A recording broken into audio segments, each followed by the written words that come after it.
इस ऊपर के कैंडल का ब्रेकआउट हमें मिला, फिर रिटेस्ट हुआ दूसरा, फिर उसके बाद से देखो एक बड़ा मूव देखने को मिला। तो क्या इनोवा में भी ऐसे हमें चांसेस मिल सकते हैं कि मार्केट हमें एकदम लोवेस्ट पे ओपन हो, जैसे कि ये ओपन हुआ है।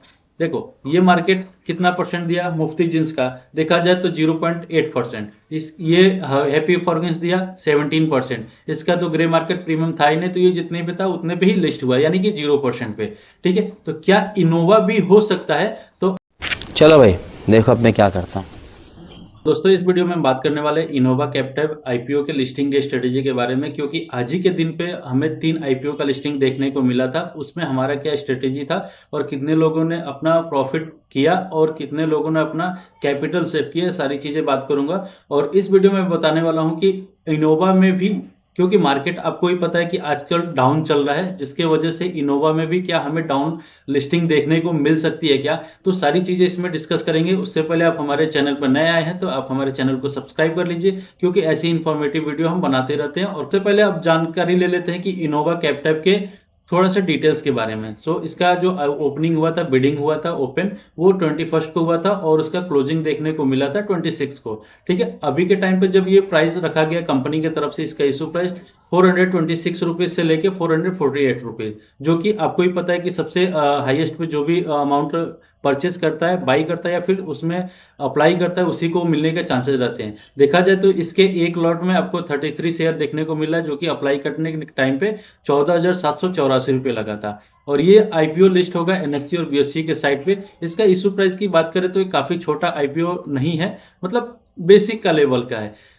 ठीक है, 570 करोड़ का इसका आईपीओ का साइज है। ठीक है, उसमें से 250 करोड़ का ऑफर फॉर सेल है और 320 करोड़ का फ्रेश इशू है। अगर देखा जाए प्रोमोटर्स की होल्डिंग के बारे में, तो ये 66% प्रोमोटर की प्री मार्केट में होल्डिंग है। अब आफ्टर मार्केट यहाँ पे कोई डेटा अवेलेबल नहीं है, तो हम इसकी बात नहीं कर सकते। ठीक है, अगर बात करें इस कंपनी के बारे में, तो ये कंपनी क्या करती है, तो कंपनी आपको सबसे पहले ये 2005 में ये लॉन्च हुई थी कंपनी। उसके बाद ये फार्मास्यूटिकल कंपनी है, क्योंकि आपको मालूम है इनोवा कैपिटल के नाम से ही आपको मालूम पड़ गया होगा कि ये फार्मास्यूटिकल कंपनी है। ठीक है, तो कभी भी आपको लगता है फार्मास्यूटिकल कंपनी डाउन तो नहीं जाएगा, क्योंकि आपको भी पता है फार्मास्यूटिकल कंपनी कितनी ग्रोइंग कंपनी है। इस वीडियो में हम ये भी बात करने वाले हैं कि क्या इसको लॉन्ग टर्म के लिए होल्ड कर सकते हैं या फिर प्रॉफिट गेन में ही लेके हम निकल जाएं, तो सारी चीजें बात करेंगे। ठीक है, अभी बात कर लेते हैं इसमें क्वाइबिज ने अपना कितना इंटरेस्ट शो किया था। अगर बात करें क्वाइबिज के, तो इस क्वाइबिज ने इस आईपीओ को 75 टाइम सब्सक्राइब किया था, एनआईए ने 41 टाइम सब्सक्राइब किया था।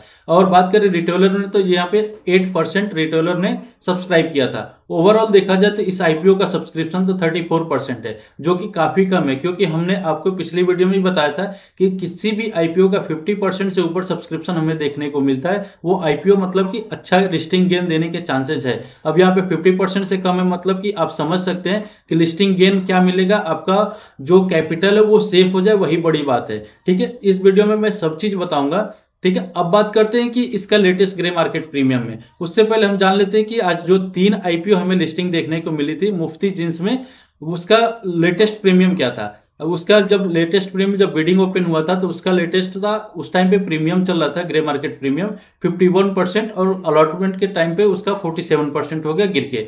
ठीक है, मार्केट में लगातार डाउनफॉल हमें देखने को मिला और लिस्टिंग के टाइम पे ये 21% हो गया मुफ्ती जींस।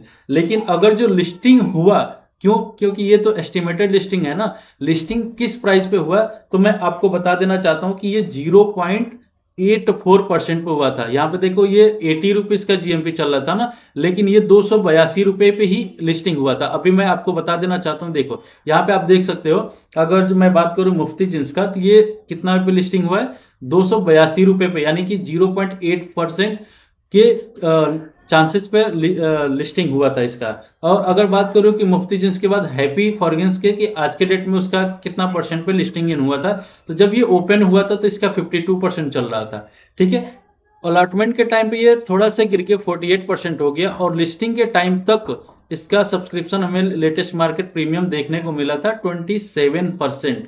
ठीक है, अब बात करते हैं ये हुआ कितने पे, तो आप लोगों को पता है हैप्पी फॉरगेंस इतना 27% था, लेकिन ये मार्केट में जब आया लिस्टिंग हुआ तो इसका हमें 17% देखने को मिला था। क्योंकि यहाँ पे आप देख सकते हैं हैप्पी फॉरगेंस का, यहाँ पे ये 1,000 रुपए के लगभग में इसका हमें लिस्टिंग देखने को मिला, जो कि ओवरऑल इस आईपीओ का 17% देखने को मिला। अब बात करते हैं आरबीजेड का कि इसका क्या इशू था।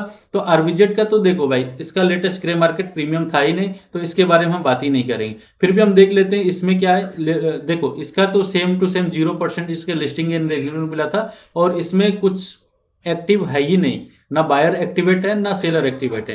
ठीक है, अगर मैं मुफ्ती जिम्स के बारे में बात करूं कि इसका लिस्टिंग हुआ था, उसके बाद से तगड़ा वाला डाउनफॉल देखने को मिला था, जो कि बहुत सारे लोग फोमो में आके अपना सेल कर दिए होंगे, निकाल दिए होंगे। लेकिन यहाँ पे मैंने जब रिजेक्शन देखा तो अपने व्यूअर्स को बताया कि ठीक है, अभी के टाइम पे देखो इस कैंडल पे अगर जो दूसरा कैंडल बना के सपोर्ट लेता है तो हम लोग कुछ टाइम के लिए होल्ड कर सकते हैं, पैनिक में आके सेलिंग नहीं करेंगे। तो कुछ टाइम पे जब होल्ड किए तो ये मार्केट जब ऊपर गया तो भी हम लोग इसका ब्रेकआउट देख रहे थे कि इसका ब्रेकआउट सक्सेसफुल होता है तो हम लेते हैं। तो आपको ही पता है कि जब भी ब्रेकआउट होता है तो एक बार रिटेस्ट करने आता है, तो हम लोगों ने रिटेस्ट करने का वेट किया। जैसे ही मार्केट ने मुफ्ती का रिटेस्ट किया वैसे हम लोग बाई करने के लिए बोले, और बाई करने के बाद देखो एक लंबा मूव हमें कैप्चर करने को मिला। अब बात करें कि हैप्पी फॉर्गस में सेम टू सेम ऐसे ही हुआ था, मार्केट ओपन हुआ तुरंत डाउनफॉल लगा, पैनिक सेलिंग आई। लेकिन उसके बाद से मैंने बोला कि थोड़े टाइम वेट करो, क्योंकि देखो क्या होता है ना, कभी कभी प्री सेलिंग में जो प्री मार्केट में जो निकाल लेते अच्छी बात होती है, उनका कैपिटल सेफ हो जाता है और प्रॉफिट गेन लेके निकल जाते हैं। लेकिन जो लॉन्ग टर्म के लिए रखते हैं या फिर और सोचते हैं कि ज्यादा प्रॉफिट हो जाए, तो पैनिक सेलिंग में कभी कभी जब डाउनफॉल देखते हैं तो निकल जाते हैं। मैंने यहाँ पे बोला कि रुको, यहाँ से जब ये रिजेक्शन लेके ऊपर गया, इसके ऊपर जाते ही मैंने बोला कि ये जो है लास्ट का इस कैंडल का हाईएस्ट अगर ब्रेक करता है तो हम लोग ऊपर के साइड में हम लोग बाई कर सकते हैं, अन्यथा नहीं करेंगे। जो भी रहेगा अपना प्रॉफिट गेन जितना भी होता है उतना लेके निकल जाओ। ठीक है, जैसे इस ऊपर के कैंडल का ब्रेकआउट हमें मिला, फिर रिटेस्ट हुआ दूसरा, फिर उसके बाद से देखो एक बड़ा मूव देखने को मिला। तो क्या इनोवा में भी ऐसे हमें चांसेस मिल सकते हैं कि मार्केट हमें एकदम लोवेस्ट पे ओपन हो, जैसे कि ये ओपन हुआ है। देखो ये मार्केट कितना परसेंट दिया मुफ्ती जिन्स का, देखा जाए तो 0.8%। ये हैप्पी फॉर्गस दिया 17%। इसका तो ग्रे मार्केट प्रीमियम था ही नहीं, तो ये जितने पे था उतने पे ही लिस्ट हुआ, यानी कि 0% पे। ठीक है, तो क्या इनोवा भी हो सकता है? तो अब इसकी बात करते हैं कि लेटेस्ट ग्रे मार्केट प्रीमियम के बारे में इनोवा का। तो जब ये ओपन हुआ था इसका बिडिंग तो 22% के लगभग में था, जो कि गिर के अभी के टाइम पे देखा जाए तो क्लोजिंग हुआ था इसका 27% पे, और लगातार इसमें हमें फॉल देखने को मिल रहा है। आज ही के डेट में इसका अलॉटमेंट है, अलॉटमेंट के टाइम पे ये अभी के टाइम पे 19% चल रहा है। तो सोचो अलॉटमेंट के टाइम पे 19% चल रहा है, तो लिस्टिंग जब होगा, लिस्टिंग हमारे होने वाली इसका 29 तारीख को आपको देखने को मिल सकती है। तो लिस्टिंग के टाइम पे क्या ये हमें और डाउन साइड देखने को मिल सकता है? अगर मिलता है तो हम लोग प्रॉफिट का क्या करना चाहिए, हमारी लिस्टिंग डे स्ट्रेटेजी क्या रहनी चाहिए? तो मैं आपको 3 अचूक लिस्टिंग डे स्ट्रेटेजी बताऊंगा, जिसका आप कान खोल के सुन लीजिए, उसका फॉलो कीजिएगा, अन्यथा आपका भी लॉस होने के चांसेस बढ़ सकते हैं। सबसे पहले कि यदि ये 19% पे होता है या फिर इसके थोड़ा सा ऊपर या फिर नीचे भी आपको लिस्टिंग देखने को मिलता है, तो आप पहला काम कीजिएगा, लिस्टिंग जो भी गेन मिल रहा है उसको बुक कीजिएगा पहले और मार्केट से एग्जिट कर जाइएगा।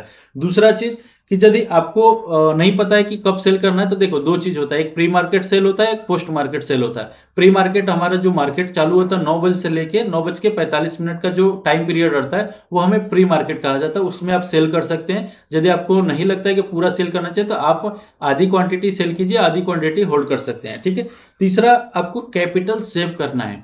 जब तक आप कैपिटल सेव नहीं करेंगे तो आपको आने वाला जो भी आईपीओ उसमें आप लगा नहीं पाएंगे। तो तीसरा ये मेरा अचूक स्ट्रेटेजी है कि आप अपने कैपिटल को बचाओ। कैपिटल बचा रहेगा तो ऐसे आईपीओ बहुत सारे मार्केट में आएंगे, हम लोग अप्लाई करेंगे और आप मेरे चैनल के साथ जुड़े रहेंगे तो हम अच्छा खासा प्रॉफिट भी करेंगे, आपको लॉस होने नहीं देंगे। इसीलिए बार बार कहता हूं कि आप हमारे चैनल को सब्सक्राइब कर लीजिए। सो ये था हमारा आज का लिस्टिंग डे स्ट्रेटेजी कि क्या हमें करना चाहिए।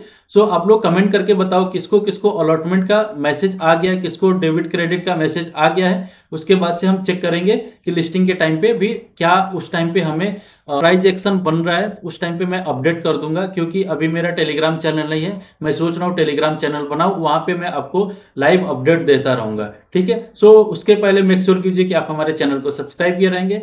सो मिलते हैं किसी और नई वीडियो के साथ, तब तक के लिए जय हिंद जय भारत।